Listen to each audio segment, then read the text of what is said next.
Welcome to Armchair Expert, Experts on Expert. I'm Dan Shepard. I'm joined by Monica Mouse. Hi. Hello. Special day. Very special, particularly for you as a royal file. I can't believe it. I still can't believe it, and we did it. Refuse to believe it. Yeah. Prince Harry, the Duke of Sussex. Of course, he's a member of the British royal family, the younger son of Charles, Prince of Wales, and Diana, Princess of Wales.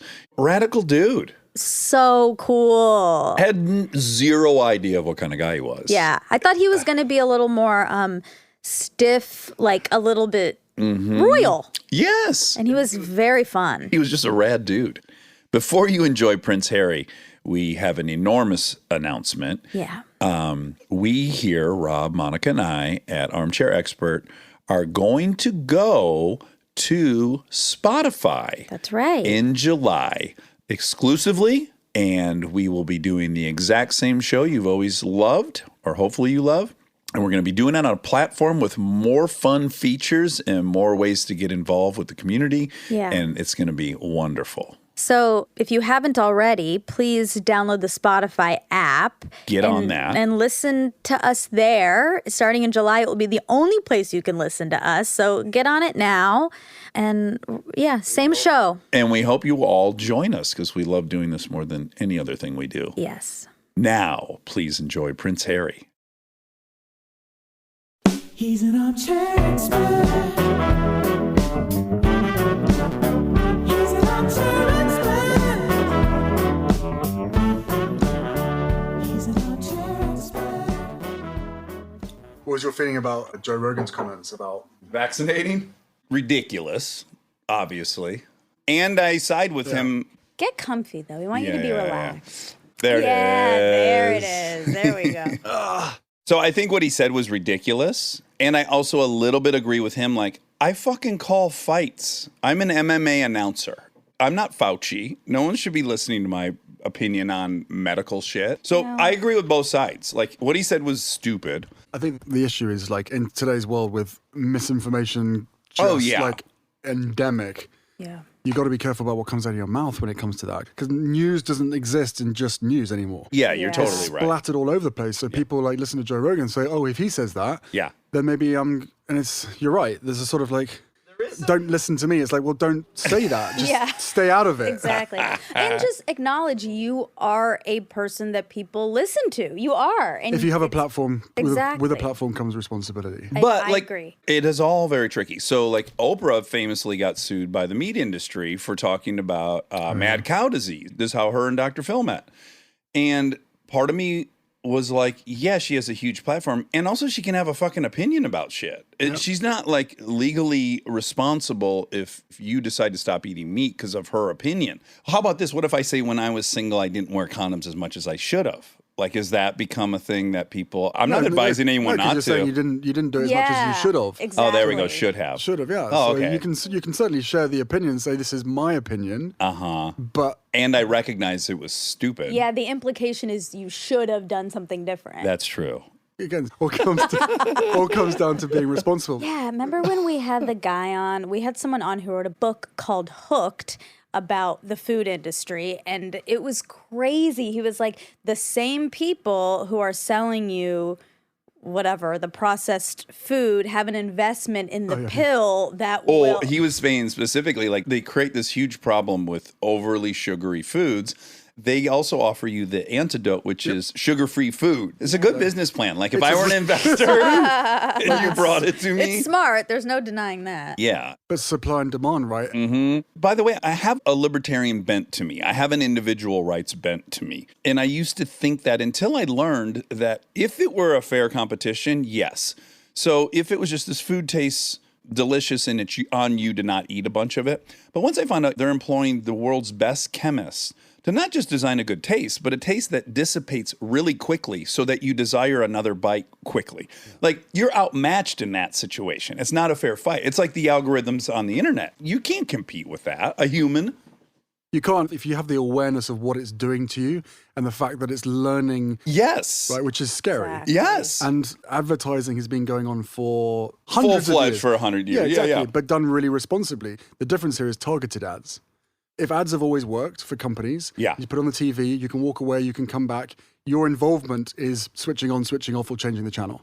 Whereas now with algorithms, it's there. It's just feeding your habits, and it's also reading through your emails and everything else. Yeah. So it's getting to know you. Like, it gets to know the decisions that you're going to make before you make them, and then it creates this echo chamber of no pushback, of no context, of nothing. It's just perpetuating and feeding the bias and the habits that you already have inside of you, which is terrible. Yeah, and Yeah.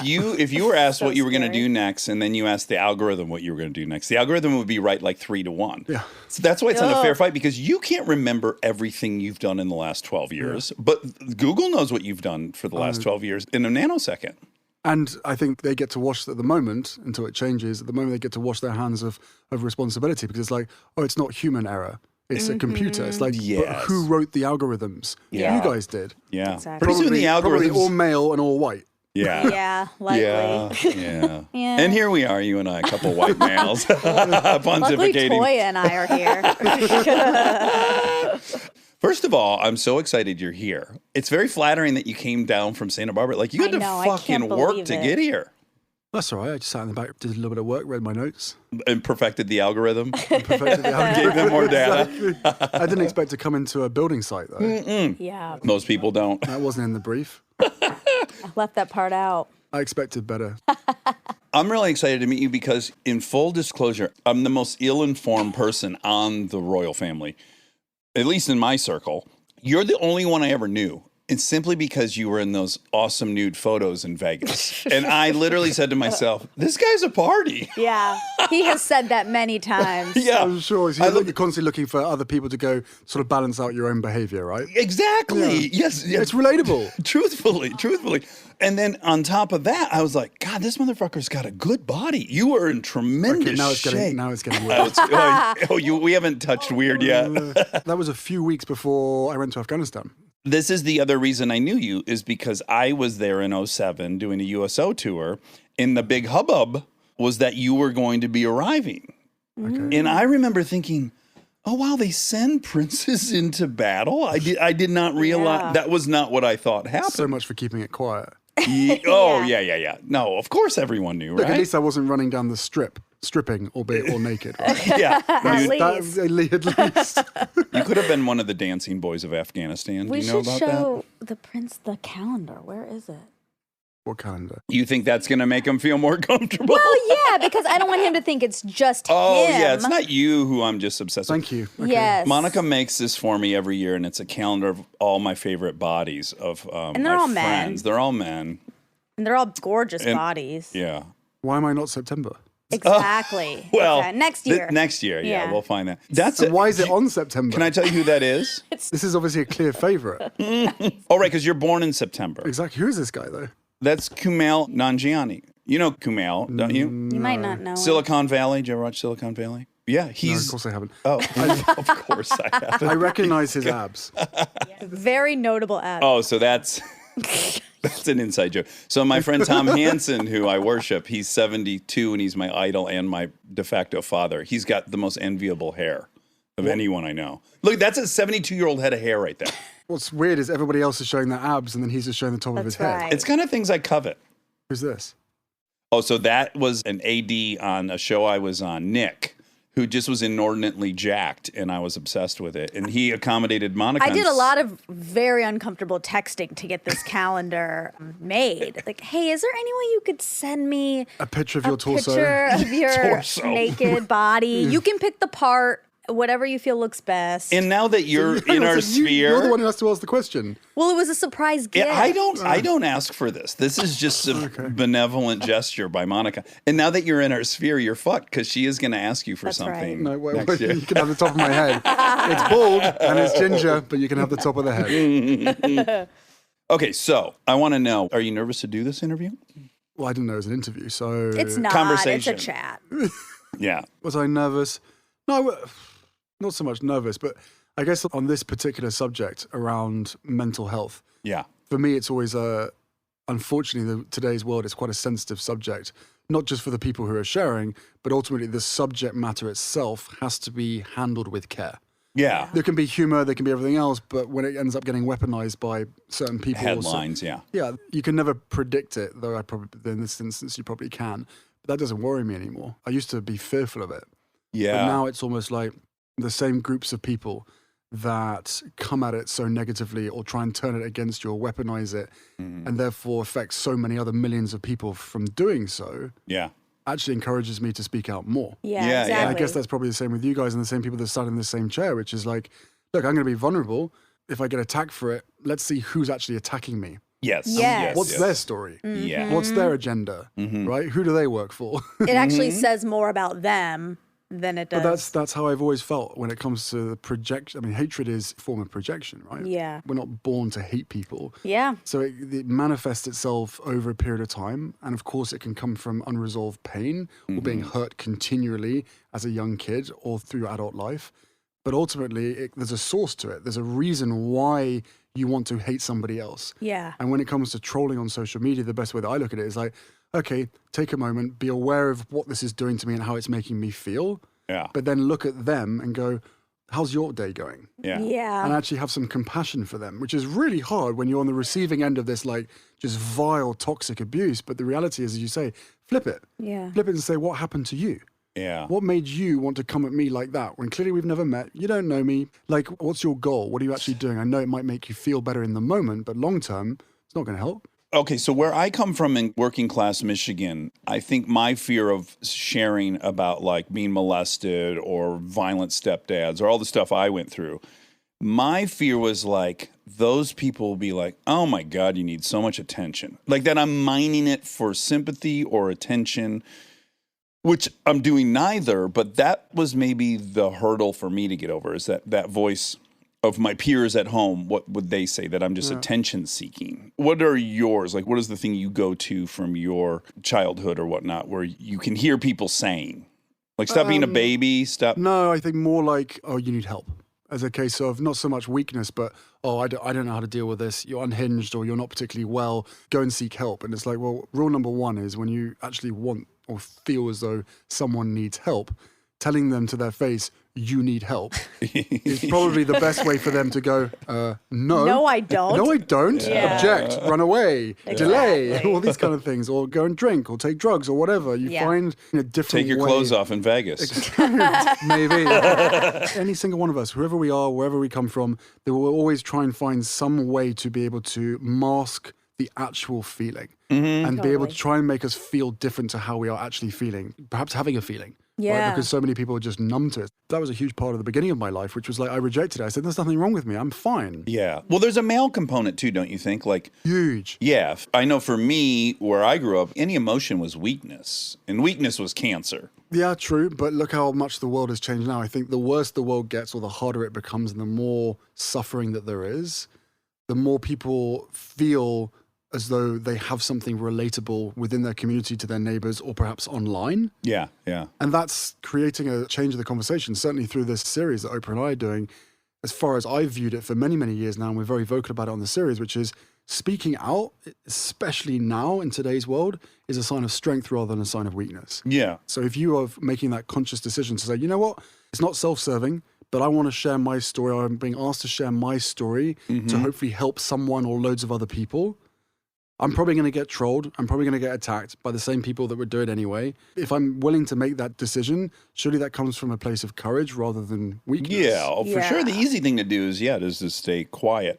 You know, the fact that you guys are doing this series, The Me You Can't See, which you produce with Oprah and you guys conduct interviews, what I loved immediately is on the surface, you two have as polar opposite of childhood environments that two people could have. I mean, literally, if you had to build a spectrum, Oprah would certainly be towards the tail of one end and you would certainly be towards the tail of the other.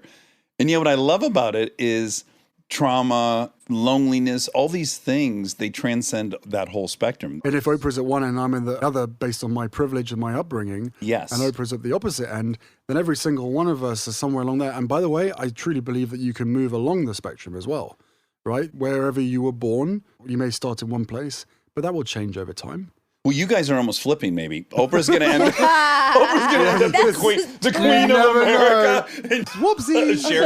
Sharecropping No, farm. you'll meet in the middle somewhere. Well, But I think that's exactly it. That is about meeting in the middle. Well, one of the main reasons of the series is to be able to have these honest conversations with people around the world who have suffered and are continuing to suffer in some instances is about stripping away all of the, not so much the labeling, but our backgrounds and the privilege. Because again, within certain corners of the media, it's very much like, you're privileged. How could you Yeah. possibly be suffering? And it's like, Can I interject and just go. say that I have unique compassion for you because I feel like if I were you, I would feel not entitled to share my experience, that I would be judged as someone who was just not grateful or that had it made and was still complaining. Like, I think weirdly, it is easier for Oprah to come from where she came from and tell you about her trauma than for you to say, you know what, it wasn't fucking great. yeah, because people are like, what? You grew up in a palace. How yeah. bad can it be? Exactly. You had like people like running around, you doing this. You had, especially in today's world, and believe me, look, all of us have seen suffering. And I've luckily, because it's been part of my own growth, have spent many, many years traveling around the world, seeing other people suffer and being able to have that empathy for them, the ability to put myself in their shoes. Yeah. That was the education that I had. So the weird thing is that, I was born into this privilege, but the privilege also gave me the most unbelievable Front row seat. and education. My education is not in school. My education is about meeting people across the Commonwealth, right? 52 countries, 2.4 billion people, 60% of that 2.4 billion people are under the age of 29. Like everywhere I go, I ask questions. Everywhere I go, I try and listen. Yeah. I don't want to come in and say, these are what I think my solutions are. Like, I already know they're probably looking at me going, you're a prince, you come from a palace, where's your crown and where's your cape? Yeah. Sorry, yeah, kids. Yeah. There is no crown. When's the and no cape. dance? They're like, When's well, I the don't ball? want to speak to you if you haven't got a crown. Bye. And off they go. But the reality is that you meet these kids and you go to these communities all over the world and it just puts it into context. Yeah. And that's why I feel more comfortable now being able to talk about my own struggles because I do it to help other people. Yeah. I don't see it as complaining, and I don't think anyone should see talking about your own issues as complaining. It's about sharing your story, knowing that how relatable it is, because you will, I guarantee you, by sharing the vulnerabilities and experiences that you've had growing up, there will be at least probably, depending on what platform you're using, whether it's podcasts or otherwise. Yeah. As long as I keep it off Twitter, it's positive. Exactly. Yeah, but true. you're going to have a positive impact on someone's life. Yes, someone feels seen. They don't feel alone. It all is wonderful. Now, I think you and I are also in a really unique situation as well. Like what you and I have had a really firsthand experience with is like, oh, the shit that's sustainable, the foundation for self-esteem, all those things, sadly, they don't really derive from all the status stuff that I bought into as a kid and that you were just inadvertently born into, which is like all these things, the kind of dream we've been sold.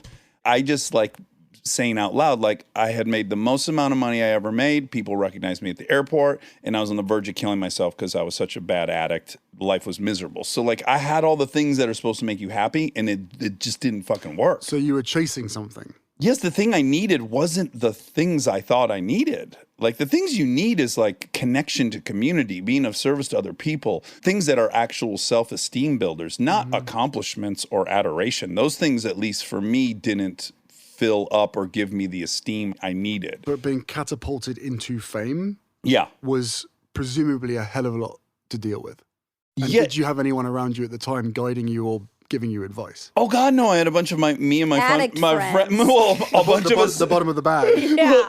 all of us super excited to get into nightclubs and people knew us and hot girls liked me all of a sudden. Like the whole thing was really thrilling for about 6 months. But it's not sustainable. Yes, and then what really starts happening is like I'm still looking in the mirror in the morning, brushing my teeth, going like, well, I'm not seeing the person they're seeing. These people who love me, I'm not that person. Now I just feel like a fraud. I feel like I don't deserve it.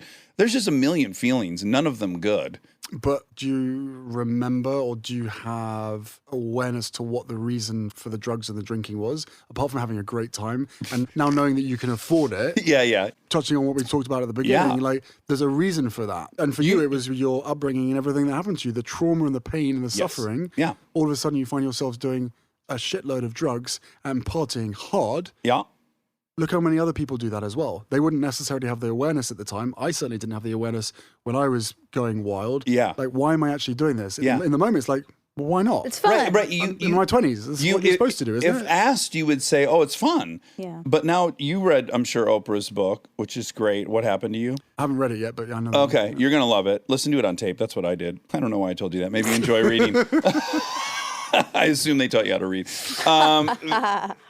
There's so many layers to it. So of course, I later came through sobriety, realized like, oh yeah, I was trying to regulate internal feelings with external stuff. Yeah. So I had that awareness. But after reading her book, I realized like, oh no, when you grow up with 6 or 7 ACEs, childhood traumas, there's like a questionnaire of 10 of them. I think 3 or more, you're 70% chance of being an addict or whatever. You got 6. So now I realize, oh, aside from trying to regulate, I can't regulate. My body gets into a very agitated state quite easily because of all the stuff from childhood. And that's just my biochemistry now. Going forward, there's a physiological component to it that ends up happening. But now you know what's happening. You can recognize in your body, and then you can regulate from there. Yeah. The awareness helps. Awareness helps massively to be able to listen to your body. Otherwise, you're just tearing around, or the way that I described it is basically having your head in the sand with your fingers in your ears going la, la, la, la, la, la, la, la, la. And you'd think you're cruising. Yeah. Yeah. And then there's also cortisol that's playing a havoc as well. Yeah. And then the adrenaline part, which is just driving you, giving you this extra energy. And to some extent, I know I've been there, maybe been there as well, where you think, so whatever this is inside of me is really helping. It's driving It's fuel. me. Yeah. It's fuel. Yeah. That's where the sort of the burnout happens, because it's like, this isn't normal, but it feels great because I can get shit done. Yeah, I superpowering. can work harder and all of that. And then eventually it suddenly hits you and it's like, that's not sustainable. Yes. There's no way, but it's fight or flight, right? Okay, let's go back a step. Okay. Your parents. Generally, I I provide feel therapy like, to yeah, the guests. I know. but I this- feel like it's switched. All of a sudden, I just saw that. Like, oh, he's the therapist today. But to me, it's always so fascinating to hear of someone's struggles and for them to be able to explain or articulate why, Yeah. but then also tracing it back to the sort of what happened to you, not what's wrong with you. Yeah. Yeah, so what happened is my parents got divorced at 3. My dad became pretty irregular and undependable. I didn't see him very often. My first stepdad was a violent cocaine addict that beat my mother in front of me. And I desperately wanted to save her and couldn't, which then predicted my long career as a bar fighter. Anytime I think someone needs to step in, that's my calling. Then another stepdad who was type A marathon running engineer, controlling. He and my brother fist fought. He knocked my brother out. I thought he was dead. My brother got sent to my dad's. My dad and my brother fought so bad they broke the coffee table. My whole neighborhood was gathered at the end of my driveway. I walk in, both my dad and my brother are bleeding profusely. My brother's telling me, pack your shit, we're leaving here. Like, this was just all the time. It sounds like the script of Step Brothers. Yes. The non-comedic version of Step Brothers. Golf club over the head. That's And then lot. molested along the way. And, just throw that Just in an there. added, just a cherry on top. yeah, a little really. icing on the cake. When we left my dad, my mom was a janitor on midnights. My little sister was born. I was helping raise this kid at 6 years old. My mom was way stretched beyond what any human can handle. She has depression. You know, everything you can have. An addict in the home, mental health issue in the home, violence in the home, sexual abuse in the home. Yeah. So yeah, I think all those things added up to I love Jack and diets and cocaine. That's a lot, and beautifully summarized. If you don't mind me saying, I feel like I really know you now. Okay, thank you. Like, what was the trigger for you to go? Hang on a second. Well, it became obvious. I literally couldn't quit drinking. Like, I think a lot of people think like, oh yeah, I could or I couldn't. But if you've tried several times and you literally get to the point where you're like, holy shit, I am incapable of this. I'm going to do this for the rest of my life. I'm going to disappear for 4 or 5 days at a time. I'm going to be in these dangerous situations. Drinking for breakfast as well. Sunday, Monday, and Tuesday. And then I'd level out Wednesday, Thursday, and then just start it all back up Friday. And then tons of drugs, every drug at all times. By yourself or with friends or both? It always started socially, and then it always took me to where I ultimately desire to be, which is completely alone doing drugs. Last man standing while everyone else is like yes. And then he tricks himself into saying, like, I'm the one that can handle it. I have the constitution to handle it. They don't. Not, I have a problem and they don't. Right. But in that moment, were you doing it for fun or were you doing it to mask the pain? So what is now obvious is the reason I couldn't shut it down and other people could. Now I recognize the thought of returning to the other feelings. Yeah. I'd rather be dead. Yeah. Like now I recognize that. Like in the moment. No, you don't realize it. I Like we had a guest on who she and I kind of connected quickly. She didn't even articulate it, but she mentioned crack houses, and I'm like, oh yeah, I've been in some crack houses. And then after that interview, I was thinking, it is weird what danger you'd put yourself in, but then recognizing that all you've really done is prioritize your emotional safety over your physical safety, which then makes sense. Like, it's worth me being in a crack house, which is crazy dangerous, so that I feel emotionally the way I want to feel. And it makes sense then. But you also presumably with a group of people. Well, a group of strangers. Yeah, a group of strangers. Yes, the most desperate. Yeah. That must have made you feel. No, I was so judgmental of all of them. I was like, oh, look at all these fucking addicts. All these crackheads are gross. I'm just here recreationally. I'm not like that. Of course. I'm dipping in, I'm out. Yeah, it's all in group, out group. Yeah. I wasn't to the place where I could accept I'm them too. Yeah. But it proves that you can have everything you think you want Yes. and actually need something very different. Yeah. And it's counter to the story we're born into. Yeah. Wait, I want to say something about privilege, going back and turning the tables back on you. Now you're the patient. Yeah, buckle up. Yeah, here we go. Do I have to pay for this session or not? No, it's on us. No. Well, now it was reciprocal. I just had one. Exactly, Now you get one. Yeah. exactly. Okay, cool. Okay. I'm going to say this because I don't think you can, or people will maybe attack you for it, but it's really true. When you talk about going to the Commonwealth and you grew up like that and you had to empathize with all these people who are presumably in like much, quote, worse situations than you. And they were worse situations. But you were in a horrible situation too and had to put on a smile and walk around and be the person comforting. But in some ways, those people had more freedom than you did. And I think that is a hard thing to reconcile. Like, oh, I'm in a cage, or maybe you didn't know that yet, but I'm supposed to be the smiley one and I'm supposed to be the one comforting. Yeah, it's the job, right? Grin and bear it, get on with it. What was it? In my early 20s, I was a case of like, I don't want this job. I don't want to be here. I don't want to be doing this. Look what it did to my mum. How am I ever going to settle down and have a wife and a family when I know that it's going to happen again? Because I know I've seen behind the curtain. I've seen the business model. I know how this operation runs and how it works. Yeah. I don't want to be part of this. And then once I started doing therapy, suddenly it was like the bubble was burst. Yeah. I plucked my head out of the sand, gave it a good shake off. And I was like, okay, you're in this position of privilege. Stop complaining or stop thinking as though you want something different. Make this different. Because you can't get out. Yeah. So how are you going to do this differently? How are you going to make your mum proud? How are you going to use this platform to really affect change and be able to give people that confidence to be able to change their own lives? It was interesting because now looking back, and of course at the time it was the lack of awareness, but there was just the glimmer of awareness. Now looking back at it, I realized that helping other people helped me. Yeah. And when I created the Invictus Games, for instance, for wounded servicemen and women from 20 different countries, when I started it was like, I'm just going to create this platform because I know that sport rehabilitates people, both physically and emotionally and mentally.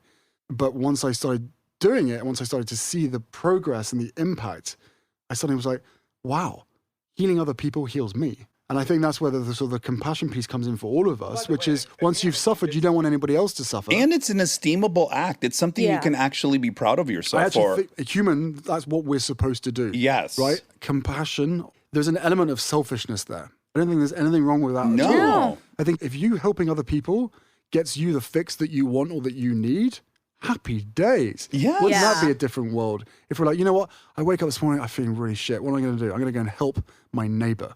Yeah. And I'm going to come back and then put my feet up and have a really good day. Yeah. It's part of AA. It's really quite like simple. built in. Yeah, it's like the cornerstone of AA is like service and acknowledging it's a very selfish endeavor. Yeah. And that's okay. There's a lot of ways to be selfish, and some of them are quite productive and But helpful. I think some people think that you can only really have that element of compassion for friends or for people that you see on a day-to-day basis. But the reality is service is universal. Yeah. Right? So wherever you go, you're going to find something that you can connect with somebody else with. And it's always quite surprising. You were born in a palace, you're a prince. Someone could have been of service to you. Like, it doesn't have to be someone who is got a cup in their hand asking for change. Like, everyone needs a hand. Everyone needs an ear. I feel way more connection to those free people that you talk about, emotionally free people and I guess systemic free people. I feel way more connection to people that I met and work with in parts of Africa, New Zealand, Australia, Canada, or whatever it is. Yeah. And I'm fortunate like that because the privilege does give you blinkers. Yeah. Mine were never particularly on straight. Yeah. I've always felt different. Why do you Oh think? God, Yeah. I got a whole. Have I just opened up a can of worms? No, I was Oh, gearing. here we go. I was already laying out for you when I was trying to empathize with your life today in researching you. First of all, I need to know what was the moment for you that led to therapy. Like, what was your moment at the bar? It was a conversation that I had with my now wife. Okay. And she saw it. She saw it straight away. She could tell that I was hurting and that some of the stuff that was out of my control was making me really angry. And it would make my blood boil. Well, Whether you're it's a trying to redhead, so I know I know, you got exactly. a hell of a temper. You have that yeah. fire. No, it's not a temper, it's the fire. I've never screamed, I've never shouted, I've never, like for me, the best way of letting out any aggression is through boxing. But for me, prior to meeting Megan, it was very much a case of, certainly connected to the media, that anger and frustration of this is so unjust. Not, by the way, not just about me, but about all this stuff that I was seeing. The level of powerlessness you must feel. Helplessness. Yeah. That's my biggest sort of Achilles heel. The 3 major times that I felt completely helpless. 1, when I was a kid in the back of the car with my mum being chased by paparazzi.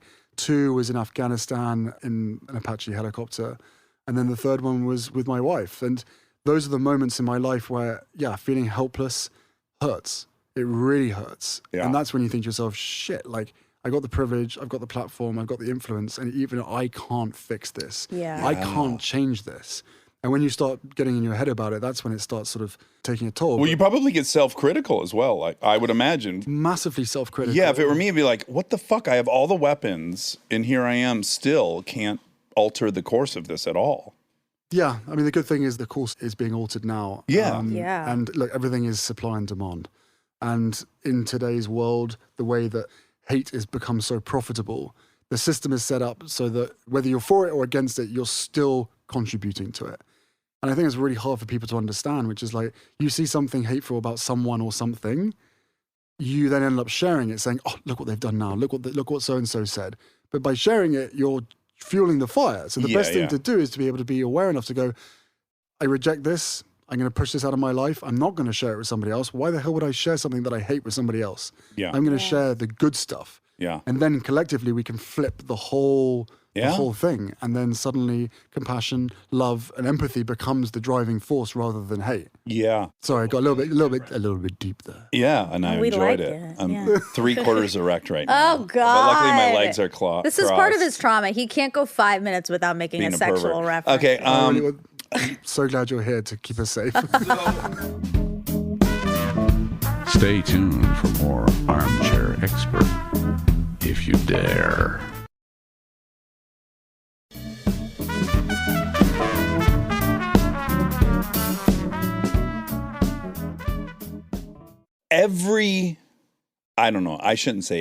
every teenager I've ever met, and myself included, feels different. And you feel like everyone else is getting it and you're not, and you're on the outside, even if you're like seemingly accepted by the whole group. I think it's very normal to feel different, but then in your case, it's so compounded. You're in the tiniest in-group of all time. Yeah. Like, there's the whole country, and then there's you guys, and you're standing in one direction, and they're standing in the other direction looking at you.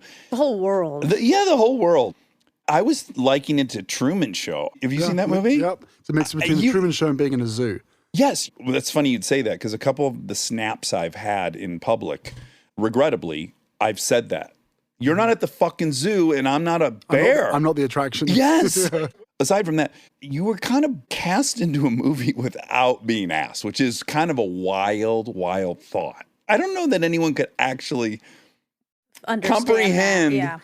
Yeah, Truman Show would have to be the closest thing. I think the biggest issue for me was that being born into it, you inherit the risk. You inherit the risk that comes with it. You inherit every element of it without choice. Mm-hmm. And because of the way that the UK media are, they feel an ownership over you. Mm-hmm. Literally, like a full-on ownership. And then they give the impression to some of their, well, most of their readers that that is the case. But I think it's a really dangerous place to be if you don't have a choice. But then, of course, then people quite rightly will turn around and go, so what if you didn't have a choice? It was privilege.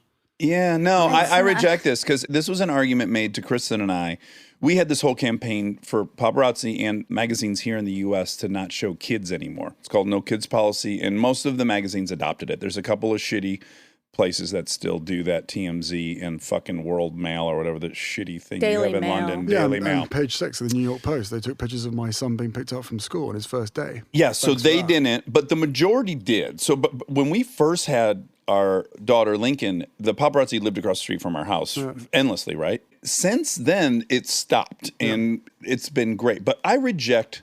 You chose this. Yes, Dax chose this, and Kristen chose this, but my fucking children didn't choose shit. They were just born into this house, and I fucking reject that that goes with the territory for children. Yeah, well, first of all, the people that are taking photographs and making money off of your life and your misery are probably the same people that really enjoy your movies.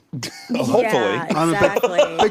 Big fan of Employee of the Month, by the way. Oh, thank you. But I guess my point is the way that I look at it, especially now living here 1 hour outside LA, like it's a feeding frenzy here. Yeah. Right, we spent the first 3.5 months living at Tyler Perry's house. Okay. Right. He let us stay.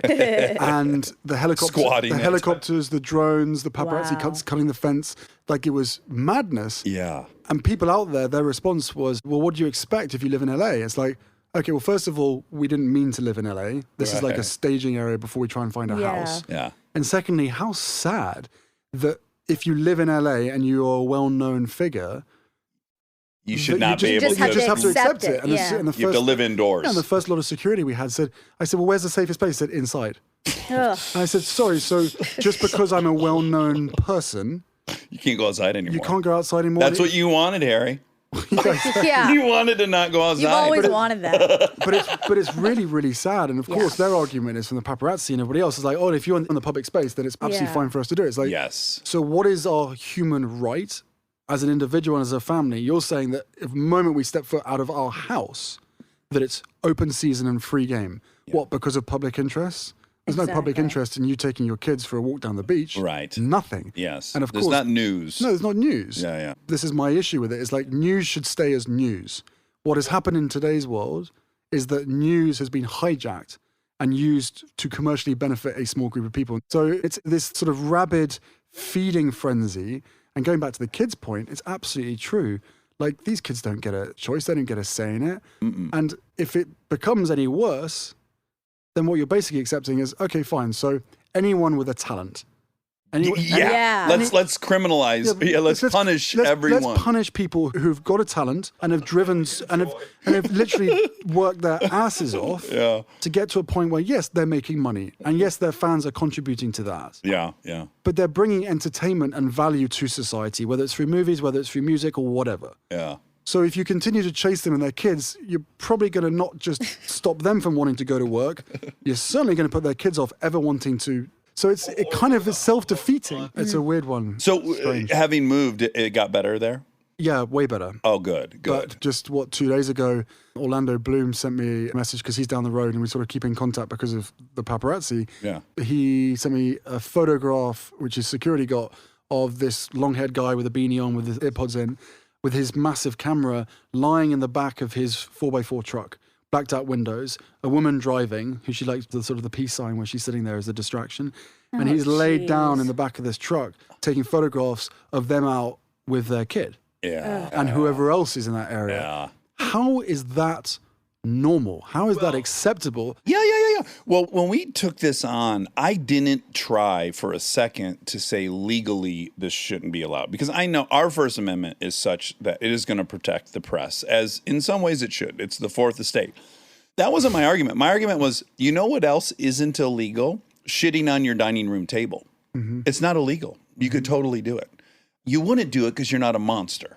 So It's illegal to run into the cinema and shout fire. yes, that's true. Yeah. But there's other reasons you wouldn't do something other than the law. You know what I'm saying? I would implore people to not evaluate well, anything that's legal I should be doing. So shitting on my kitchen table I should do because there's no law against it. That's not how one's brain should work. Well, that is, again, I don't want to start sort of going down the First Amendment route because that's a huge subject and one of which I don't understand because I've only been here for a short period of time. But you can find a loophole in anything and you can capitalize or exploit what's not said rather than uphold what is said. Oh, sure. We can do that with anything we want. Of course we yes, can. And if there's a commercial incentive, then great. Or if there's a ideology or you want to spread hate, laws were created to protect people. Right? Yeah. That's how I see it. Yeah. Well, increasingly companies as well. Citizens United. Yeah, but to put this one to bed for me, you guys can carry on talking about it, but I believe we live in an age now where you got certain elements of the media redefining to us what privacy means. Yeah. There's a massive conflict of interest. Yeah. And then you've got social media platforms trying to redefine what free speech means. Yeah. Why? I wonder why you're doing that. Yeah. And again, so this has been happening for 15 years now. And we're living in this world where we've almost the laws have been completely flipped by the very people that need them flipped so that they can make more money and they can capitalize off our pain, grief, and this sort of general self-destructive mode that's happening at the moment. So there's conflict of interest is like the major piece here. And as you say, like you want to shit on the kitchen table, like just because there's not a law. Good for you. You're within the bounds of the law. Congratulations. Exactly, like powered back to the people. Yeah. Like and you go to sleep at night and you're like, well, I didn't break the law. You feel good? But Dax, it does come back to supply and demand. Yeah, right. Totally. If we collectively became better at not clicking on and not spreading or sharing the things that we know are putting other people through hell, then there's no market for it. I totally But agree. the more depressed and the harder life becomes, we end up surrendering to the information parallel with our own feelings. Yeah. That's the information that we end up sort of being drawn into. Yeah, and the last stop is the pound and the dollar. I mean, it's literally that simple, to your point. If no one can profit on any of this stuff, it vanishes. Okay. That was fun. Cheers, Yeah. I got so much I want to say about the First Amendment. I still don't understand it, but it is bonkers. It is bonkers. So, having been born in the Truman Show, I'm curious, did you watch television and Did movies? I make it to the edge? Did I find the fire? Did I find the fire escape? Did you sail your little boat to the edge? Well, you did. Did you watch TV and movies as a kid with a kind of peculiar interest in non-royal life? Because how else would you observe it? I was thinking like you've probably never went to the grocery store with your mom or stood in line with her as she renewed her license or all these weird little mundane things. Did you like have an interest in those weird things? And no, I definitely went shopping with her. Oh, you did? A few times, yeah. Oh, okay. Only a handful of times because every time we came out, I was going to say, how could you? We got pounced on. I mean, there was very rarely a day that went by without at least one paparazzi jumping out from behind a car or something. Right. But also at the same time, the beauty of it is like the first time that Megan and I met up for her to come and stay with me, we met up in a supermarket in London, pretending as though we didn't know each other. So texting each other from the other side of the cloak and dagger. And there were people looking at me, giving me all these weird looks and coming up and saying hi, whatever. And I was there texting saying, is this the right one? She goes, no, you want parchment paper. I'm like, okay, where's the parchment paper? So it was nice. You had a baseball cap on, like looking down the floor. Yeah. I don't know how many times you've done that when you're walking along the street, trying to stay incognito. It's like, whoa, signpost. Oh, someone's dog. Oh, hi. It's amazing what you see, how much chewing gum you see, and how many people's shoes you see. It's a mess. So living here now, I can actually like lift my head and actually I feel different. My shoulders have dropped, so's hers. I can't and imagine. you can walk around feeling a little bit more free. I get to take Archie on the back of my bicycle. Now I've said that, they're probably going to be... But it's like, I would never have the chance to do that. 1,000%. But did you watch movies and TV with a peculiar interest or you don't even recall? No, I just watch royal movies. Just to really make sure that my echo chamber was absolutely solid. Impenetrable. Impenetrable. This is my life. This is what I'm going to learn about. This is everything. This is all I ever wanted to be. No, of course you watched it, but did you watch it with like the reverse? So here's what I'm saying. I watched Disney. Okay. Yeah. Here's what I was thinking. I was talking to my wife this morning. I was like, what kind of curiosities do you have? And we got talking. I was like, oh my God, you know what's really bizarre about his life is that you learn all these fairy tales when you're growing up. Like, oh, and the prince gets the princess and all that. I think it'd be so bizarre for you to be told this story and that the ultimate prize would be to become royalty. And you'd be sitting there just feeling like a normal person. Like, well, this doesn't feel all that euphoric. Like, I feel like that would be a real cognitive dissonance moment. Like, I do think that kind of old way of thinking of the prince, the princess, like all these little girls reading these wonderful fairy tales going, oh, all I want to be is a princess. And I'm thinking... it's not so rad. Yeah, but I forgot. I'm not going to get it right, so I'm not going to say it. But my wife had the most amazing sort of explanation to that, which is almost like something. I'm not going to get it right, but it's you don't need to be a princess. You can create the life that will be better than any princess. Or it's something Yeah. along those lines. Yeah. And that's coming from her own lived experience. Yeah. Right. She right? did it. We got together and she's like, wow, this is very different to what my friends at the beginning said. That, like, It would be. what? Yeah. Yeah. So, I know. I think a lot of people feel like, well, everyone knows what they're getting into when they marry a prince. But how? Well, even there's I, no I'm way like, to what know. could she have expected that she was going to go drive around town and everything would be normal? Like, I had that thought of like, she's super intelligent. She couldn't have thought. Now, mind you, I learned she didn't leave the house for 5 months. That's like solitary confinement. So I recognize it's even way worse than you could imagine. But I did think like, oh, you couldn't have thought, oh, I'm going to just travel freely now. no, of course not. And she never thought that. I think Yeah. she said before she expected it to be fair.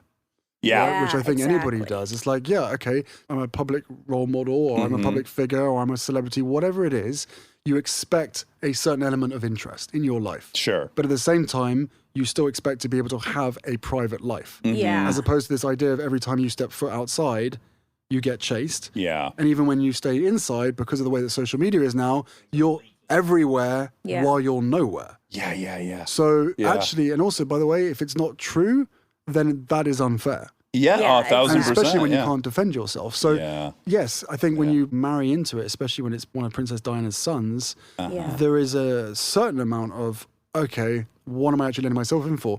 But very few people actually know, apart from the Brits, how toxic Yeah. that element of the UK press is. Well, and then the one thing that was undeniable, because of course I watched a good deal of the Oprah thing. My favorite part is you playing with chickens while they're talking. Honestly, they've I all, was got, like, they've all got feathers now. oh, they do. So Oh, they were all good. rehabilitated from, update. factory farm. What do you call it in America?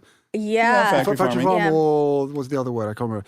Anyway, they all came butt naked with a couple of feathers out their chin and maybe one out their stomach. And now, after 3 or 4 weeks, well, they started laying eggs immediately, which made us quite proud as parents. Yes. And like, oh my God, we were told you weren't going to lay for ages and you've already laid eggs. This is They so great. feel so safe. Yeah, and now they're running around fully feathered.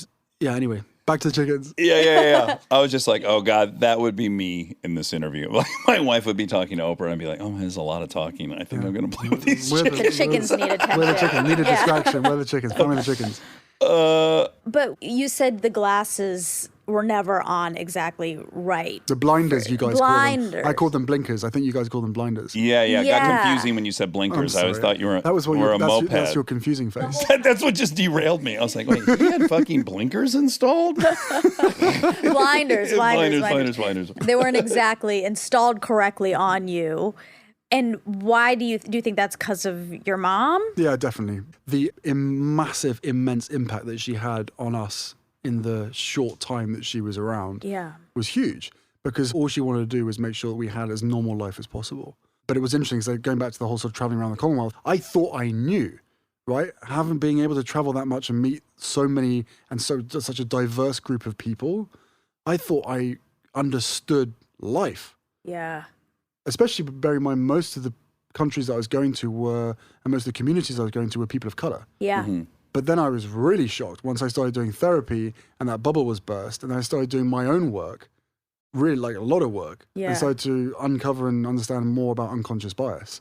And I was like, wow, I thought since I screwed up when I was younger and then did the work, I thought I then knew, but I didn't. Yeah. And I still don't fully know. No. It's a constant working progress. Totally. And every single one of us has it. Yeah. Oh, Yes. 1,000%. I've been saying that a lot on here is like, there needs to be another word that doesn't relegate you to a member of the clan to be able to say, I'm unraveling it. There's shit I literally couldn't see, was unaware of, didn't recognize. And that's not over. I know there's going to be other revelations for me where I'm like, oh yeah, and that. And you're right. And a lot of people do view it as like, you're either racist or you're not. Yeah, binary. And it's like the middle ground, not even the middle ground, the rest of it is where we all are. Yeah. And it's not just black and white, Yeah, right, Everyone yeah. has biases Yeah. of all sorts. Yes. But I think it's a really important point, especially now after everything's happened in the last year and a half.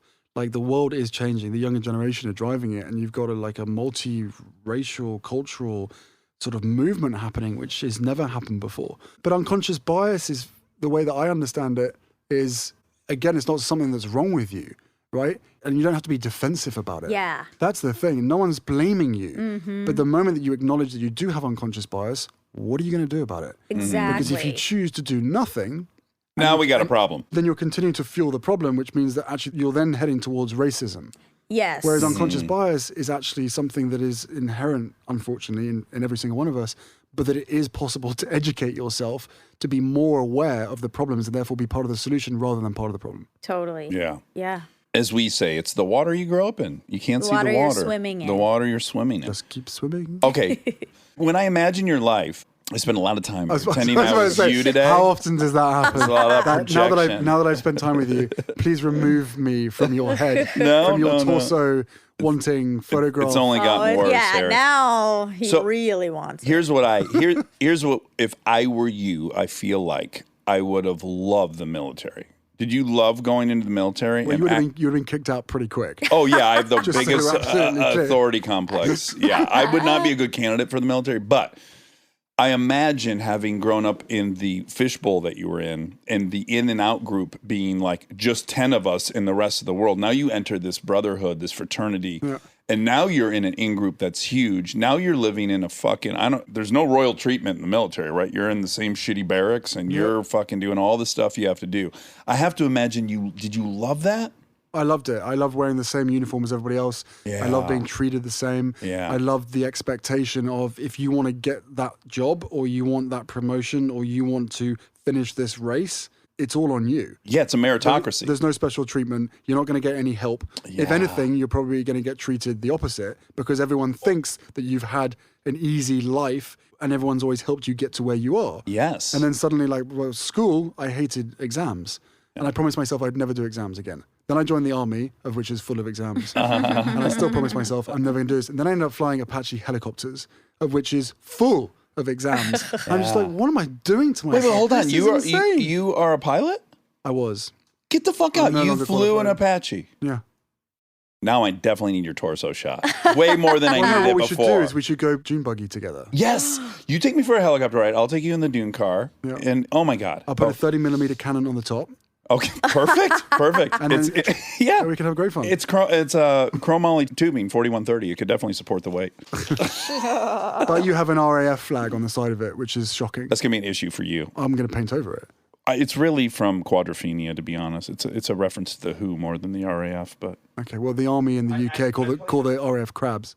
oh, they do. Yeah, RAF something crabs. about the tide, I'm not sure. Well, two things. I thought, wow, you must have really loved that experience, and what a great way to teleport into a different life that you had been kind of denied. A normal life, Yes, right? As yes. normal I was which was gonna probably get. so fucking exotic to you. I'm not entirely sure whether exotic would be the word, bearing in mind some of the accommodation I had to live in and some of But the... exotic in the sense that it was so rare. It was rare in, I think it certainly made me, yeah. without question. This goes back to the trauma piece. What I didn't realize was during those years, I was still functioning and being driven by adrenaline. Yeah. So actually, I was one of the best candidates for that role at that time. For sure, because you're good at living in chaos. Good at living in chaos. I could manage 4 radios at one time. If there was anything painful, whether it was my body or whatever, I would just push through it. And so, yeah, that expectation is that he's going to be tailing behind everybody else because he's a prince. Yeah. And the moment that I was towards the front, and by the way, the rule was don't be at the back, don't be in the front, be in the middle. Because you don't want to draw attention. You do not want to be the first across the line because then the next week, if you're hungover, tired, you're just pissed off, and you're not at the front, You're then the directing underperforming. staff are like, you're underperforming. It's like, no, last week was a good week. Don't pick on me. Come on, please. I had electrolytes for breakfast. Or worse, they turn around and say, right, because last week you were at the front, this week you got to carry his burden. And I'm like, what, 30 extra pounds? No. It was the most normalizing experience or job that I could have ever hoped for. And then going to Afghanistan twice. Yeah. And I'm super lucky in that I got to go twice, 07 and 09, for a week so I could leave, right? But yeah, it is a very, very unique thing to observe. And I'm so grateful I got to see that in real life because it is one of the most unique experiences a human can go through. You see people from all walks of life coming together wearing the same uniform for the same goal, Yeah. the same mission. Yeah. And you want to talk about a petri dish of trauma. In AA, when one of us dies, we have a different relationship with it than other people on the outside. Okay. Like some of our famous members have died. And for us, it sounds callous. We're like, yeah, that's what happens. Like, that's the expectation. If you take it too far. Yeah, and if you don't do this thing, yes, that's the outcome. This isn't a surprise. It's observed all the time. That's one of the main key lessons within AA, presumably, which is, guys, if you're not here and you're not taking this seriously, the end goal, not the end goal, for some people maybe it is, the end result, the consequence is death. But don't be surprised by that. And so, likewise, when I was over there, some guys got killed while I was there at a base. Some came back wounded. We went into the hospital to cheer them up. And I observed the people and how they were dealing with it. And what I immediately recognized was they've dealt with this a lot. Yeah. And similar to when things get violent, for me, I'm calm. I've been there. I've been there dozens of times from my childhood. And so what you're recognizing is like, oh, everyone's dealing with trauma there. Everyone has a method of dealing with trauma. And I couldn't not see it because, again, I was already sober and stuff. So I was just pretty fascinated with the culture and what people become used to. Like, first of all, everyone has a story, right? But when you are on the mission, when you're out on operations, there is a certain mentality of, okay, I'm here for 5 months or 6 months or 7 months, or in a lot of the US troops, maybe 12 months or 14 months, which still is mind-boggling to come back and meet your kid that might be 8 or 9 months old, has never seen you before. But I think there's a mindset that while I'm here doing this job, I'm not going to think about the fact that one of my friends just got blown up and then now sort of casevaced back to the UK. It's not an option. It's not an option. You can't. Yeah. But then what happens at the end? Yes. Right? Because then you go back into society, you go back to normal life. You find yourself walking down the aisle in a supermarket by yourself with an empty shopping basket going, why was I here? Yeah. What am I getting? I wouldn't say you become addicted to the noise, but there was a study that was done in the UK with some of the special forces guys where they were strapped up with the heart monitors and they were showing more stress walking back home with their kids running around and stepping on toys and stuff than they were kicking the door down and going in and doing the dirty on the bad guys. And you can think about, like, when you've got the uniform on, when you're with your mates, when you're with the guys, you know what the task at hand is. It might not be nice, it might not be pleasant, but it's something you've got to do. Yes. Right? And you have the illusion of control. You have some power over your outcome. But with the kids, it's like, I'm vulnerable here. Vulnerable is completely out of my control. I haven't been trained to do this. Yes, exactly. And when I'm wearing my uniform, I've got this cloak that I put on, an identity which basically gives me this mental strength to be able to adapt and overcome anything and be the very best that I am in that moment because it is life or death. Yeah. But the stress is there. It's just going to get displaced. Like, it is building in your body. And then when you're at home and your kids are stepping on toys, that's when you see it. I was just going to say, and I do not want it to sound like I'm comparing myself to a soldier, because I am not. I didn't go through anything, but I had to stand on the flight line and salute while they played the bagpipes and they brought back 2 guys that were dead, and then go into, like I said, the surgery room and entertain these guys. And during that whole process, I was just invigorated. Like, it was a very surreal, unique experience. And then when I got back, I was telling my mother the story on the phone, like 12 days after, and I'm back in LA. And as I'm trying to tell her about the bagpipes, I start crying. And I was like, oh, I didn't think that affected me. Of course it does. I watched 2 dead people come back, and that's so sad, and they were young, and I just, at the time, I didn't acknowledge it. Yeah, but also you didn't know them, right? Right, So you're comparing your own experience to his or her mates, right? Their comrades. Yeah. Like, this is not my moment, right? Exactly. They've died, they're a team, they're together, I'm an observer. But the reality is, well, certainly what I've learned over the years is people feel different stages and different effects from trauma throughout their lives, to the point of where you can actually be driving down the highway. Notice I didn't say motorway. I really am becoming American. Drive down the highway and you see a road traffic accident on the other side. Like, that stuff can affect you, right? Stuff you see on social media can affect you. Stuff within your own family, within your own household can affect you. We just brush this stuff off every single day. And someone said to me very recently, from the moment that you're born into today's world, life is trauma. Sure. So the sooner that we actually acknowledge that, but it's that cape, it's knowing when to take that cape off and being able to not so much vent, but being able to release whatever it is that you've seen or experienced. Or just let yourself experience it. Exactly. But as soon as possible, the sooner that you can do it, the better. Because otherwise it manifests itself. And as we always know, the body holds the score. So you may think that mentally, I'm fine, but your body's holding on to that.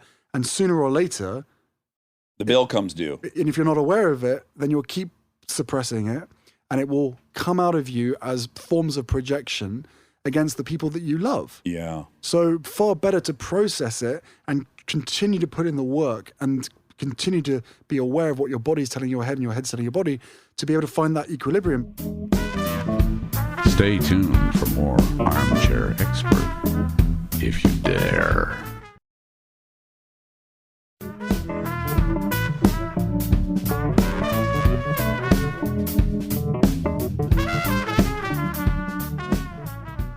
For me, our mental health is as important, in fact, way more important than our physical health. Yeah, oh yeah. So if we're looking after our body and our body gets injured, what do we do when our mind gets injured? And if you've seen your mate get blown up in Afghanistan or something, that's going to trigger you.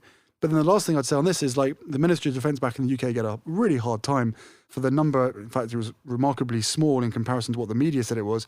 But the guys that were coming back from operations that were suffering from mental health illnesses, post-traumatic, PTSD. yeah, and- PTSI, I call it, because for me, the disorder is even smaller number to the overall PTS group of people, because most of us suffer from post-traumatic stress injury, right? It's an injury. It's something that You could heal from. You can heal from. Yeah, the language is important. Yeah. that's a good Otherwise, you're point. just saying to someone, okay, I'm diagnosing you with PTSD. You've got a disorder for the rest of your life. Yeah. There's nothing you can At do best, about you'll it. manage it. You Yeah. won't heal it. Exactly. Whereas then you got post-traumatic stress injury. It's like, well, that makes sense because I just saw my mate get blown up. Yeah. But the other piece to this is what we need to remember is a lot of the recruiting that we do in the UK comes from certain cities and certain homes where there's childhood Yeah. trauma. Yeah. So what we collectively have already got inside of us, the trigger of seeing something happen in Iraq, Afghanistan can be the trigger.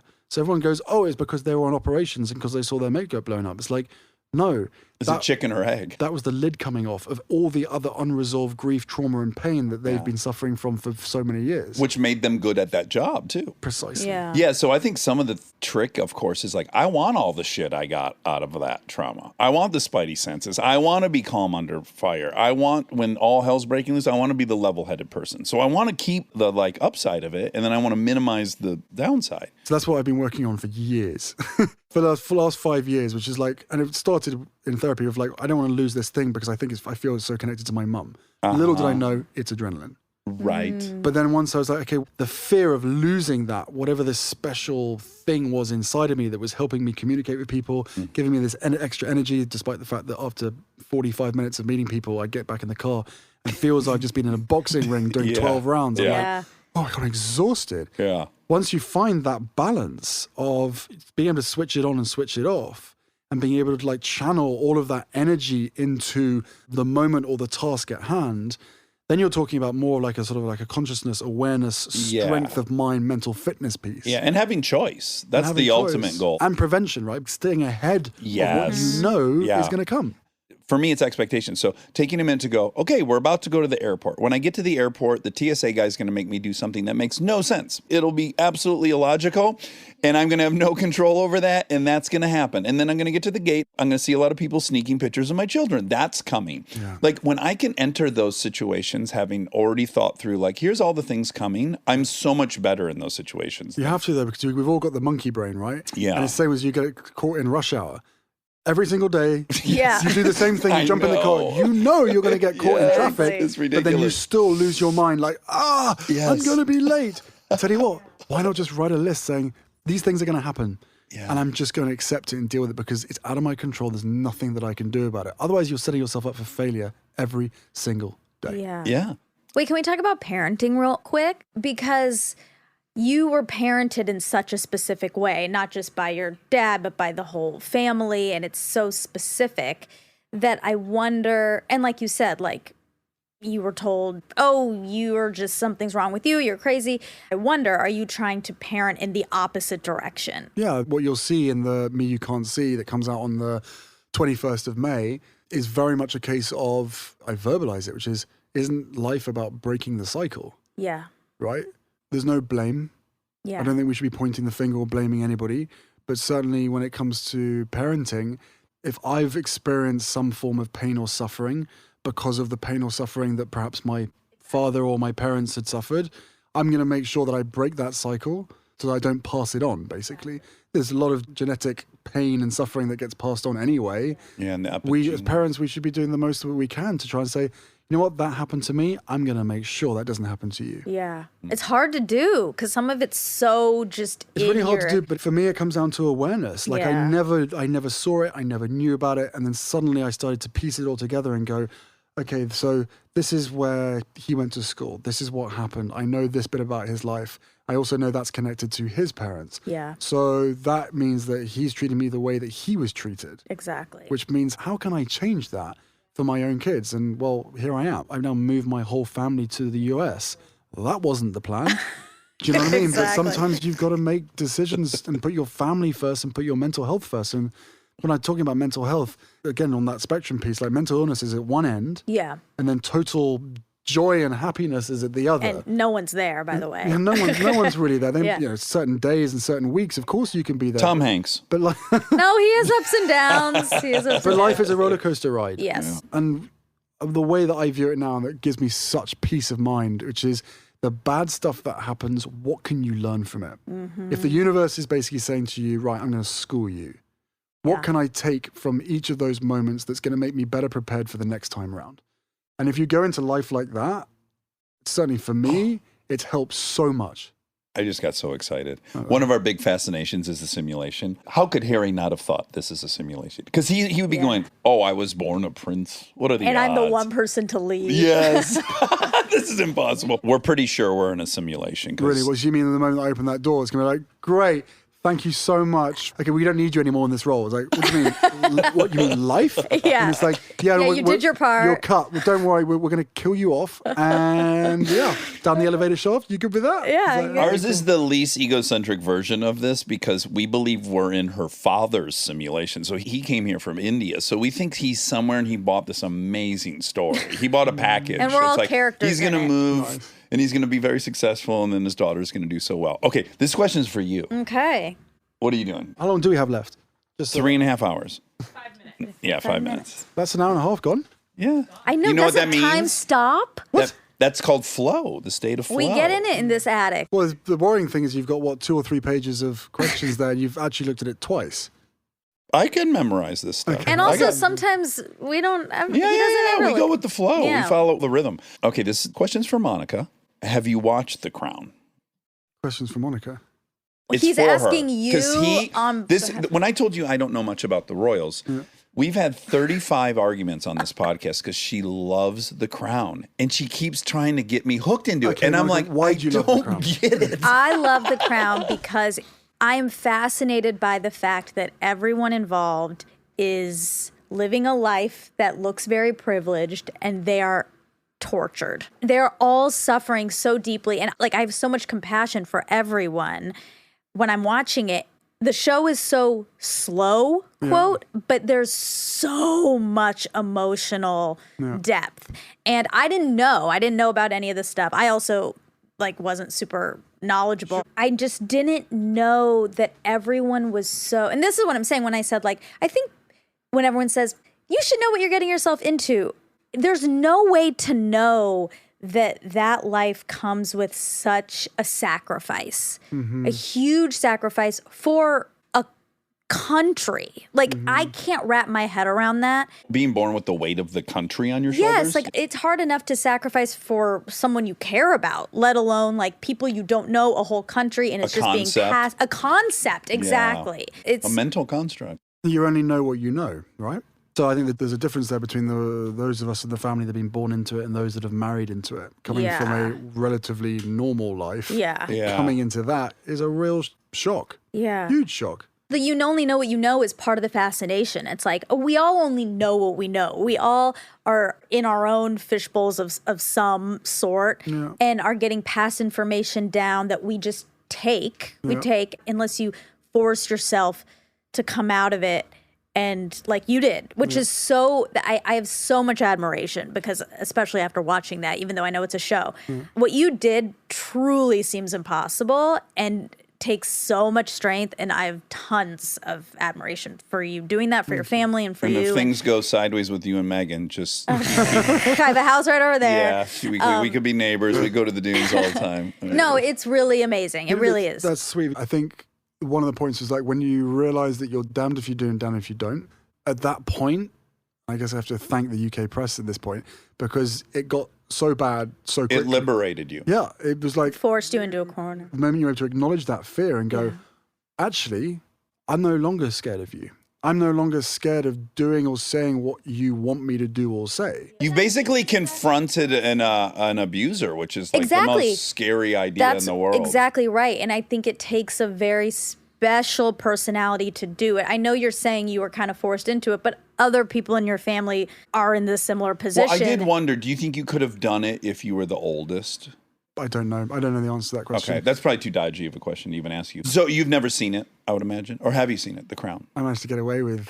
Not answering. Yeah, he tried. Yeah. You should run okay, for you don't have to office James here. Corden asked me the same question. I've seen elements of it. I'm sure everyone you talk to is going to ask you that, but Yeah. it's a very good show. It's a good show. I hear it's very popular. I'm trying to, knowing I was going to ask you that on Monica's behalf, I was again trying to imagine, okay, so I was born in this thing, they make a movie, they make, 7 seasons about my family. I would certainly be curious. And then also I would feel very protective. I would be like, I don't want an artist to interpret what my mother being killed was like. I don't want people to indulge in that. It's like, it's a bad idea right from the get-go, but you're very drawn to find out as well. I think we all are, right? Yeah. Again, social media really plays off those weaknesses and that vulnerability to a certain extent. But Yeah. I don't think you ever get used to it. Yeah. But it is part of that life where you kind of have to, well, at least certainly I was told this for many years, it's just the way that it is. You have to accept that they are going to write X, Y, Z about you. It's like, but what if it's not true? Yeah. Right. And it's like, well, just don't show them that you care, because if you show them that you care, then they're going to do it more and more and more. It's like, so basically you're screwed. Like there's Yeah. absolutely no way out of this. And so, yeah, Well, there is a way out, and you found it. I mean, you did it. yeah, that's true. You would have never gone to the sand dunes with me. That would have never happened. You realize that? Well, it still, It still hasn't it happened. still hasn't happened yet. If that's and it the won't happen only as long as thing. you've got the RAF flag on the side of your buggy. It ain't going to happen. So I'll put. What would I don't you know, what do prefer? you Yeah. want on there? What do you want on there? oh, that's a good question. KFC logo? In and out logo. In and out logo. I Ooh, could do yeah. that. Yeah, I could have that stickered up, no problem. Oh, yeah. Well, Harry, I've really, really liked talking to you. You're very charming. You're very intelligent. You're handsome, and I can't wait to see your torso. So we're back to the diary of torsos again. Thank you so much for coming. Yeah, for This was coming lovely. down. If I'd known we were going to be in a small little room above your garage, I wouldn't have come. Exactly. We kept that part quiet. Especially when there's a really nice RV parked around the back. Why are we not in there? I came out, it's like, oh, this is nice. It's like, no, No, we're we're over there. here. It's like, Yeah. what? In the building site? You'll understand this better than anyone, Harry. That is for my private life, and this is for my public life. What's in the RV then? A sex lair for my wife. You name it. It's all in there. Well, thanks a million for coming down and doing this in person. It was really fun. Not at all. Nice to see you guys, and thanks for the laughs. So I just want to remind everyone that May 21st on Apple Plus, you should check out Oprah and Prince Harry's The Me You Can't See. I have to imagine it's similar to her book, which I just read, which is absolutely incredible, What Happened to You. So everyone should check out The Me You Can't See on Apple Plus May 21st. What a combo. I think, like, for the Me You Can't See, encourage everybody to watch it, really, because what it will do is it will prove that you are not alone. And I think after the last 16 months, maybe more now, people are feeling really lonely. Well, now they're literally and figuratively alone. Yeah, you know? and we're moving from the physical to the emotional, right? Physically, at the beginning of this pandemic, people were panicking, and there was that fight or flight, like, what do we do? Like, lockdown, scared. Survival, yeah. Yeah, and now that the vaccines have been we're getting to the point where more and more people are being vaccinated, we're now in the emotional phase of what I read in the New York Times article is called languishing, which is really interesting. It's like it's the middle child between flourishing and depression. Yeah. Mm. And you just feel flat. Mm. And it's not depressed. It's definitely not flourishing. You lack the energy and the will Motivation. to motivation, all that kind of stuff, because you're kind of sitting there going, well, what happens next? Yeah, you've lost Yeah. momentum. Yeah, and I think it's really important that we talk about languishing. And it was a coin by someone, I can't remember who, but I think it was the journalist who wrote the story was Adam Grant. We talk to him all the time. Adam's our best friend. Yeah. I did not know he came up with that or No, he didn't come up with it. Oh, okay. Someone else came up with it, but he wrote the most amazing article about languishing and the love fact that how important it is to be able to talk about it. Because, look, when it comes to mental health, what we need to realize and accept is that every single one of us have mental health. Yes. Right? Yes. But then there's varying degrees, as we said. You've got the mental illness, and then you've got the sort of the awareness and the work that you can put in. Like, where do you want to be there? We shouldn't just sit there and go, oh, mental illness is once we are literally on the floor, crawling around in the fetal position, needing help. But for me, I don't think I need therapy anymore, but I want it. And when I say therapy, I mean actual therapy, sitting down and having a discussion with someone. But I also mean like nature, like going for walks, like throwing the ball for my dog down the beach and stuff like that. There are certain things around the world that are free, some you have to pay for, but ultimately go searching for the things that make you feel good about yourself. Like that's the key to life. Get rid of the bad stuff, get rid of the hate, and just focus on the good. And your whole life turns around from that. Well, in this notion that there's a separation between mental health and your physical health is kind of comical because, like, I have psoriatic arthritis, and I'll tell you when my head's not right, lo and behold, I have a flare-up. If I have too much stress and I'm not dealing with it right, I have a fucking flare-up. So there's no division. Yeah. There's no division. It's your health, but I basically. also you know? hate this idea, and I was one of them. I fell for it, right? I didn't acknowledge that clearly what happened to me when I was 12 years old, losing my mum, and all the other pieces that happened, the traumatic experiences that happened to me since then. I didn't acknowledge, well, perhaps maybe I need to deal with this. I need Yeah, to of process course, this, because if I yeah. don't, how the hell am I going to be a decent father to my son and my daughter? Yeah. Yeah. Like that awareness I didn't have then. Mm-hmm. But again, we've got 14 experts as part of this series, and the Surgeon General, Dr. Nadine Burke-Harris, who you probably know. We've had her She's on. absolutely Love fantastic. her. And she was talking about this concept of mental health being sort of public health, right? Yeah. Because the services are so limited, there's not enough money. Yeah. The problem is actually immense. How can we all help each other rather than this, oh, once I'm broken or once I'm suffering, I have to go here, and there's not enough rooms or spaces for the amount of people or for the need. Yeah. When actually you can get ahead of it and work on the prevention by sharing and being more vulnerable with each other. Yeah. And being able to process this grief or this loss or this trauma that every single one of us have experienced and will experience. Yeah. So anyone who's sitting there going, I don't have a problem and I never will have a problem, well, you probably are already contributing to the problem. Yeah. Mm-hmm. Because you've probably got your blinkers on. You've probably created your own echo Blinders chamber. in the U.S. Blinder. So I think it's that. And Yeah, that's certainly for what I've sure. experienced for my own process, my own journey, my family and my friends and everybody else is anyone who thinks, oh, we're fine. You're the one who's like willing to talk about it. It's like, yeah, I'm willing to talk about it, and talking about it has helped me heal. Yeah. Now I need to help you guys, Yeah. you know? And we're incentivized to do it because not dealing with it, there's all these predictable outcomes. There's health outcomes, there's incarceration outcomes, there's all these outcomes that we all pay for, all downriver if we don't confront this stuff. And the financial element as well. Yeah. We're pouring money into All the downriver shit. downstream. Yeah. When it's like, can we just focus upstream? Like Yeah. we focus on one thing. Like to me, as I said to Oprah as well, one of the reasons that this whole thing started was two of the biggest issues that we're facing in today's world, I think, is the climate crisis and mental health. And they're both intrinsically linked. They And are. it's basically if we neglect our collective well-being, then we're screwed. Yeah. Basically, because we can't look after ourselves, we can't look after each other, we can't look after each other, and we can't look after this home that we all inhabit. So it's all part of the same thing. Prince Harry, I don't say this lightly. I love you. Thanks for coming. This was great. Thank you so guys. much. Thank you very much. And now my favorite part of the show, the fact check with my soulmate, Monica Padman. This is a really rare, fun thing to do. Yeah. We're doing a fact check immediately after our guest left. Yes, which means there are no facts. But we just want to do a little debrief because how could we not after this guest? You got to debrief. Let's start with the obvious stuff. Pretty fucking cute in person. Oh my God. So cute. Right? Yes. Were you on the Very ropes? handsome. Yeah. Very, very handsome and charming. Very charming. Very tall. very tall, very good with his words. Yes, lean. Also lean. Yeah. Yeah. That's not your thing as much as mine, but I liked it. He was lovely. For me, having not ever really consumed anything of his, Yes. incredibly smart. Like, Very. yeah, I was pretty impressed. And we have to address the big elephant in the room. You're against the royals, Big time. generally. And Not now, even- yeah. Now, I how do mean- you feel? Now I love the royals. Now I support the monarchy. I think every country should be a monarchy. Okay, And I great. think everyone should inherit power just by being born. Okay, great. Yeah. No, I think the thing I wanted to say about this episode is I'm in a unique position right now where I'm surrounded by some Brits. Yes. And when the Oprah interview happened, I had missed it, but then I feel like I'm just making an excuse for myself.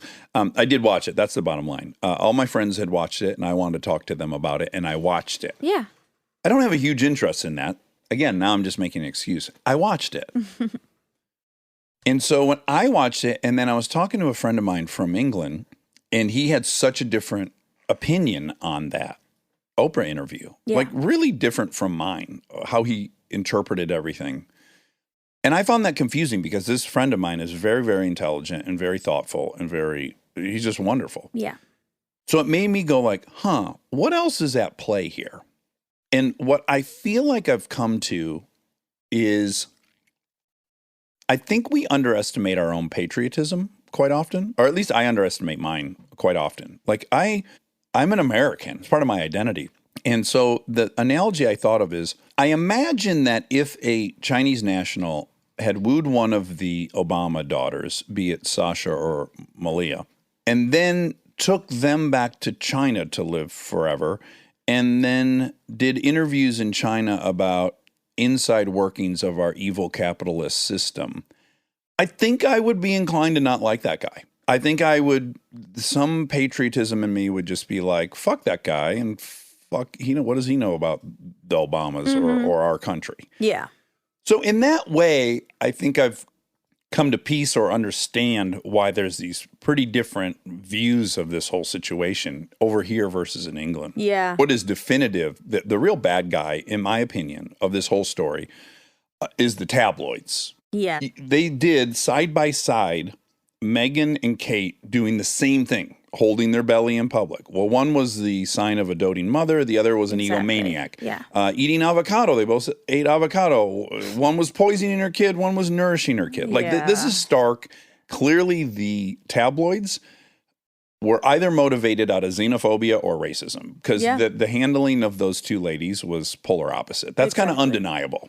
Oh, yeah. And I think, that's in keeping with the ding, ding, ding with the whole episode. Yeah. The tabloids there are so extreme that, peek behind the curtain when we're figuring out this interview and I'm talking to his people and stuff, like there's a big push to release this a little later. By the way, it is getting released a little later than it normally is. And that is because the British tabloids are going to have a frenzy. And it was told to us that was going to happen. Like there's no in the off chance that the tabloids might say something. It's like, no. This is going to be a big thing. They're going to write all kinds of crazy stuff. They're going to write stuff about him and her and you. And I might get blasted. get used, that's going to happen. And so we want to hold the timing so that the American press can also have time as well. And I was like, oh my God, the fact that they have to consider that just goes to show how deep this whole thing runs. I almost brought this up, but then I didn't. When I was researching him and I typed his name in to get to some biography of him, the news part pops up, right? Yeah. And I was looking at some of the headlines and I saw one of the headlines said Prince Harry thinks this about his brother. So I clicked on it. Yeah. Come to find out, I read the fucking article. He said nothing to that effect. There is a royal expert Oh, geez. that somehow knows how Harry feels. Oh, my God. And literally the headline says it as if Harry proclaimed it. And I'm like, oh my God, how embarrassing. Yeah. First of all, if you're a royal expert who fucking gets into the psychology of the royals, I think that's insane. That's your specialty is being clairvoyant on what the royals think. Yeah. But it was printed as if he had said it. And you got to read to find out, oh no, a royal expert has A random figured person, has basically, figured has this decided. out about how he feels. And I was like, oh, that level, you know, as much as you can complain about being an actor and a celebrity, that level's so different. Oh, that's why I was talking to Callie before this interview, and you know, she just lived in London for a year, and she was like, "When is that happening?" And I was like, "Oh, in the next few days." And she was like, "Monica, they're gonna freak out in England. You don't understand." And I was Yeah, like, we don't. "Really?" I can't equate it. Like, it's not like any Brad Pitt, celebrity yeah. here. It's a mix of the biggest celebrity and the biggest politician. So Yeah. you're mixing like a Perfect storm. she's like, there's nothing like it here. Double whammy. It's a double whammy. It's a double entendre. It's a satisfizer. And It is novel and proprietary. but I was like, oh wow, it's just so weird that it's on another level. Yeah, the attention. The given. attention. Yeah. But I'm really grateful that he took the time, and Me too. he drove to our silly attic From fucking from far. a few hours away. Yeah. And it was really fun, I thought. It was. I liked it a lot. Me too. We had a previous argument about whether you had said to me, listen, you might have to call him the Duke of Sussex. Yeah. And I said, I won't do that. Yeah. And then you said, don't be a fucking idiot, which you're right to say. And then I said, I can't not be me. I'm not going to call someone some fairy tale. It never came up. It never came up. I asked his person, her name is Toy, and she's lovely. Well, she said, should he just call you guys Dax and Monica?